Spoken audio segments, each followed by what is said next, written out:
Hello students, आज हम लोग आपकी वर्कशीट नंबर 10 करने वाले हैं जो आपकी क्लास 8 एसएसटी की वर्कशीट है जो आपकी हिंदी मीडियम में बच्चों। जो भी बच्चे इंग्लिश मीडियम से वो अपनी इंग्लिश मीडियम वाली वर्कशीट करेंगे। ठीक है, ये आपकी हिंदी मीडियम की है, हिंदी मीडियम। ठीक है बच्चों, एसएसटी हिंदी मीडियम।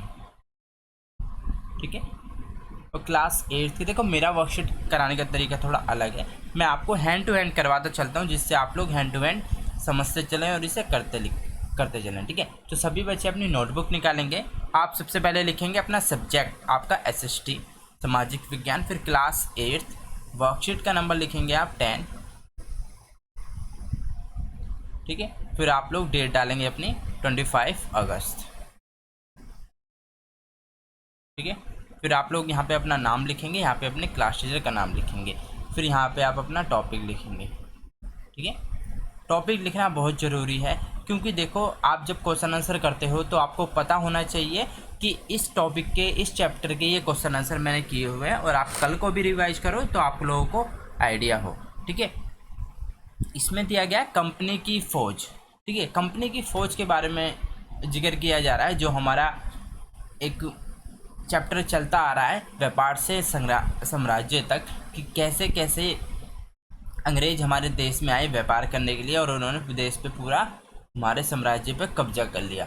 देखिए, अंग्रेज अपनी सेना को सिपाही आर्मी कहते थे, जहां मुगल फौज मुख्य रूप से घुड़सवार और पैदल सेना थी जिन्हें तीरंदाजी और तलवारबाजी का प्रशिक्षण दिया जाता था। वहीं ब्रिटिश सेना में सिपाही, मस्केट, पैदल सैनिकों द्वारा इस्तेमाल की जाने वाली भारी बंदूक, मैचलॉक, बारूद को माचिस से चिंगारी देने वाली बंदूक से लेस होते थे। दोनों फौजी के बीच मुख्य अंतर थे। ठीक है, दोनों के बीच में अंतर बताया, जो एक तो कंपनी के जो फौजी थे, ठीक है, और एक जो हमारे इंडिया के जो मुग़ल फौजी थे। ठीक है, दोनों के बीच में अंतर दिया गया। देखिए, मुग़ल फौज और आपका ब्रिटिश ईस्ट इंडिया कंपनी की फ़ौज। ठीक है, देखो ये मुख्य रूप से क्या करती थी, ये पैदल, इसमें मतलब घुड़सवार, या तो फिर घुड़सवार आप समझते हो घोड़े के ऊपर जाना, ठीक है, या फिर पैदल सैनिक थे। इसमें ज़्यादातर पैदल ही थे सारे, कोई घुड़सवार नहीं था वो लोग, क्योंकि घोड़े का कम यूज करते थे। ठीक है, सवारों को दबदबा, पैदल सैनिक कम। ठीक है, इसमें सवारों की कम संख्या, पैदल सैनिक अधिक थे। जब सिंपल सी बात है भाई, यहाँ पे अधिक बताया है पैदल, तो यहाँ पे इसकी संख्या कम ही होगी। ठीक है, अब इसमें कहा है तीरंदाजी और तलवारबाजी से निपुण सेना। तो इन्हें देखो, इन्हें बहुत अच्छी आती थी तलवार चलानी और तीरंदाजी करने, मतलब निशाना मारना तीर से। ठीक है, लेकिन ये लोग क्या सिर्फ बंदूक का प्रयोग करते थे, बंदूक चलाने में निपुण सेना। ठीक है, विशाल पेशेवर प्रशिक्षित सेना नहीं, आवश्यक पड़ने पर ग्रामीण सशस्त्र किसान भी सैनिक। मतलब ये नहीं कि उसमें जो पेशेवर हैं वो ही सिर्फ सेना है, जब ज़रूरत पड़ती है तो पूरा गांव, मतलब पूरा इलाका वो एक फ़ौज में बन जाता है। ठीक है, सिपाही को यूरोपीय ढंग का अभ्यास और अनुशासन, पेशेवर और परिश्रम सेना। ठीक है, उन्हें क्या यूरोपीय ढंग का क्या था, अभ्यास था, अनुशासन था, कि वहाँ के लोगों के हिसाब से।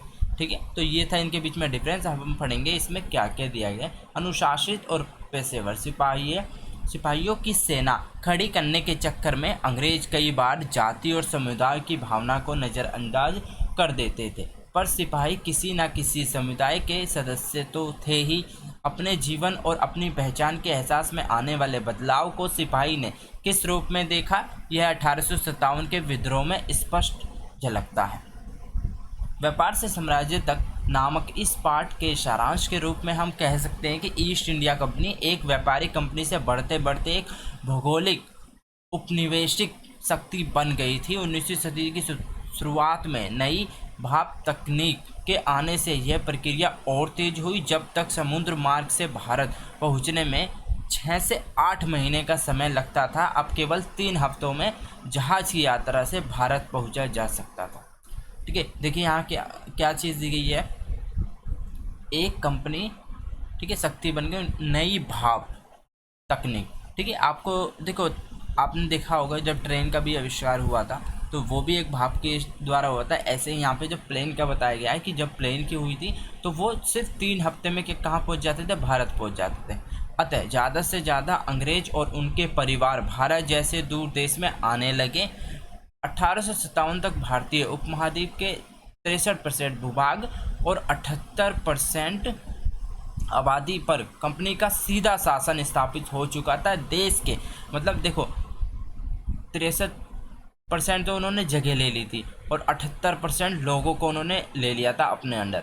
ठीक है, कंपनी का सीधा शासन स्थापित हो चुका है। देश के शेष भाग और आबादी पर कंपनी का अप्रत्यक्ष प्रभाव था। सरकार व्यवहारिक स्तर पर इस पूरे भारत को अपने नियंत्रण में ले चुकी थी। ठीक है, तो ये आपकी बच्चों वर्कशीट थी, इसमें ये बताया गया था। अब हम करेंगे इसके क्वेश्चन आंसर। ठीक है, तो सभी बच्चे अपने अपने नोटबुक हाथ में लेंगे जिससे आप लोग question answer hand to hand कर सके, और आप लोग अपना क्वेश्चन नंबर 1 नोट डाउन करेंगे। ठीक है, 3 क्वेश्चन दिए, मैं आपको तीनों इसमें सॉल्व कराऊंगा। ठीक है, जिससे आपको कोई भी प्रॉब्लम ना हो, लेकिन यह है कि सभी बच्चे इसे नोट डाउन करेंगे पहले। ठीक है स्टूडेंट्स,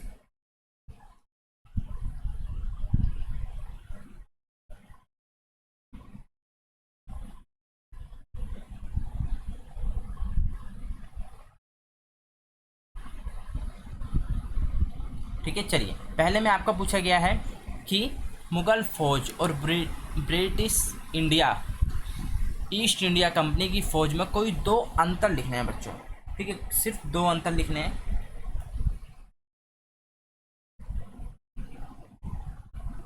देखो, हमें तो कितने सारे अंतर पता हैं। ठीक है, हम 2 अंतर लिखेंगे, तो मैं आपको 2 बता देता हूँ, कोई 2 आप लिख सकते हैं इसमें से।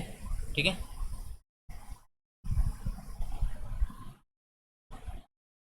ठीक है, देखिए ये रहा आपका आंसर नंबर 1। देखिए आप कैसे लिखेंगे, सबसे पहले एक हेडिंग डालेंगे मुगल फौज। ठीक है, दूसरा लिखेंगे ब्रिटिश ईस्ट इंडिया कंपनी की फौज। ठीक है, ये आप हेडिंग डालेंगे दोनों। ठीक है, बीच में आप एक अंडरलाइन ड्रॉ करेंगे ऐसे करके नोटबुक में अपनी। ठीक है, फिर आप लिखेंगे 1 2। ठीक है, आप 2 लिख सकते हैं स्टार्टिंग का, 1 और 2, ये दोनों आपको लिखने हैं। ठीक है, और बाकी का मैं रफ कर देता हूँ जिससे आप लोगों को दिक्कत ना हो।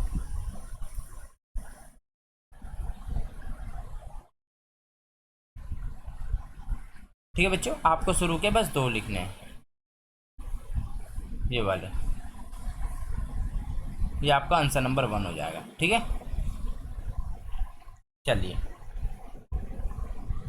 ये हो गया हमारा।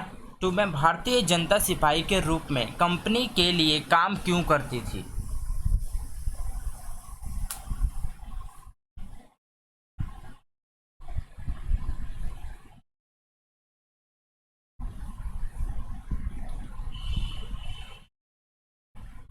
देखिए, वो उसके लिए भारतीय जनता जो थी वो कंपनी के लिए क्यों काम करती थी। देखिए, कहीं ना कहीं भाई उस टाइम पे रोज़गार नहीं था लोगों पे, जीने के लिए भोजन चाहिए था, रहने के लिए जगह चाहिए थी। ठीक है, तो इसलिए हम करते थे। तो इसका मैं आंसर आपको लिखवाता हूँ क्योंकि इसका वर्कशीट में नहीं दिया हुआ। ठीक है, सभी बच्चे लिखेंगे। देखिए, हम इसे पॉइंट में लिखेंगे।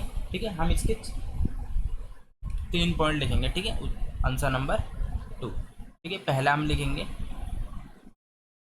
उस समय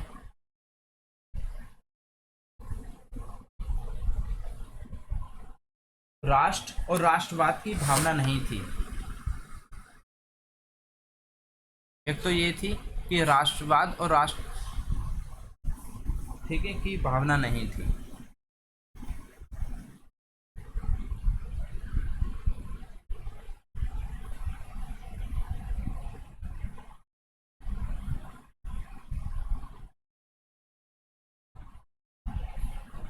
ठीक है, सेकंड, शासन अधिकांशतः जनता के बीच में लोकप्रिय नहीं थे।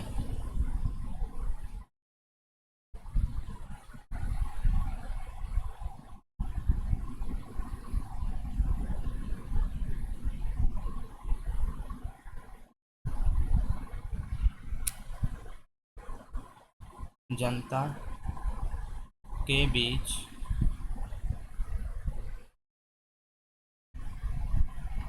में लोकप्रिय नहीं थे।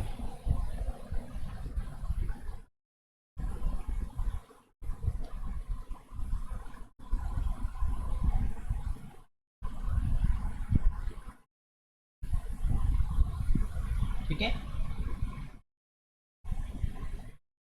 ठीक है। और मैंने क्या बताया, वहाँ पे उनको क्या दिया जाता था, वेतन अच्छा दिया जाता था, ठीक है। तो इसमें लिखेंगे भारतीय जनता को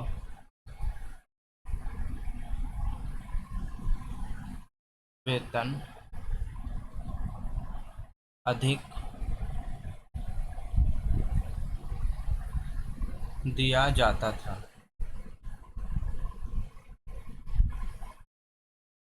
ठीक है स्टूडेंट्स। तो भाई वो सोचते थे यहाँ पे ज़्यादा वेतन है तो हम यहाँ करेंगे, ठीक है।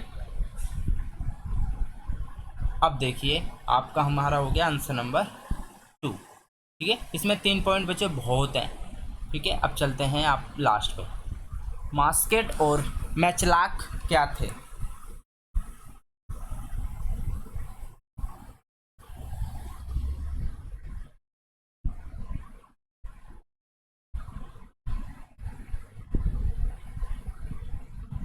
देखिए सबसे पहले हम लिखेंगे मास्केट, ठीक है। इसका आंसर मैं यही करा दूंगा, बहुत ईजी है, ठीक है। आप लिखोगे ऐसे मास्केट,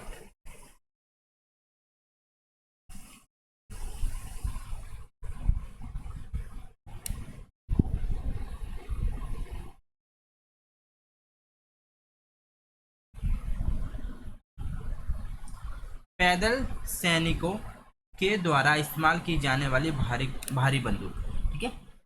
जो पैदल सैनिक थे उनके द्वारा इस्तेमाल की जाने वाली भारी बंदूक का नाम था पैदल सैनिकों के द्वारा इस्तेमाल की जाने वाली भारी बंदूक, ठीक है। ये आपका मास्केट हो गया, और यहाँ लिख देते हैं हम मैचलाक, ठीक है।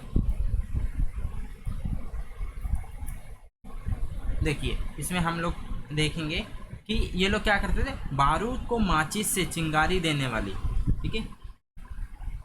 ये तो क्या क्या यूज कर रहे हैं कि इसमें बोला गया सैनिकों द्वारा जब भारी बंदूक यूज की जा रही है, ठीक है। इसमें हम क्या यूज कर रहे हैं, बारूद को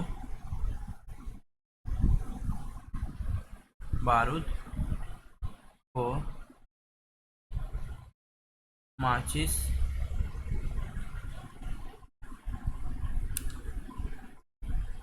से चिंगारी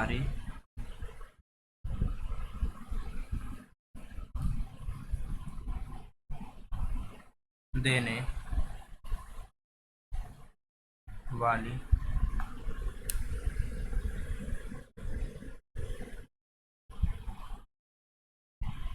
बंदूक, ठीक है। तो आपने देखा मास्केट पैदल सैनिकों के द्वारा इस्तेमाल की जाने वाली भारी बंदूक, और मैचलॉक का था, मैचलॉक में आप लिखेंगे बारूद को माचिस से चिंगारी देने वाली बंदूक, ठीक है। तो ये बच्चों आपके क्वेश्चन थे, ठीक है। होपफुली आपको समझ में आया होगा, और बहुत अच्छे से मैंने वर्कशीट कराई, आपको एक एक चीज़ समझाई है, एक एक क्वेश्चन आपको अच्छे से बताया लिखवाया है, ठीक है। तो जो बच्चा मेरी सारी वर्कशीट देखता है, मतलब मान लो आपकी क्लास 8 की जितनी भी वर्कशीट आई है, ठीक है, आप अगर हिंदी मीडियम से हो, अगर आप सारी वर्कशीट कर रहे हो अपनी हिंदी मीडियम वाली और अदर, तो डेफिनेटली आपको क्वेश्चन देखने को मिलेगा, लेकिन वो उसी बच्चे को देखने को मिलेगा जो पूरी वीडियो देखता है, ठीक है। तो अगर आप पूरी वीडियो देखेंगे तो आपको डेफिनेटली क्वेश्चन देखने को मिलेगा, अगर आप उसका आंसर देते हो तो डेफिनेटली आपका नाम सेलेक्ट होगा। तो उसके लिए आप लोग टेलीग्राम चैनल ज्वाइन कर लीजिए, ठीक है। आप लोग डेली वर्कशीट करिए और वीडियो को पूरी देखिए, सबसे बड़ी बात है, और अपने 10 फ्रेंड के साथ शेयर कीजिए, ठीक है बच्चों। मिलते हैं नेक्स्ट वीडियो में, till then bye, be safe, stay healthy, जय हिंद, जय भारत।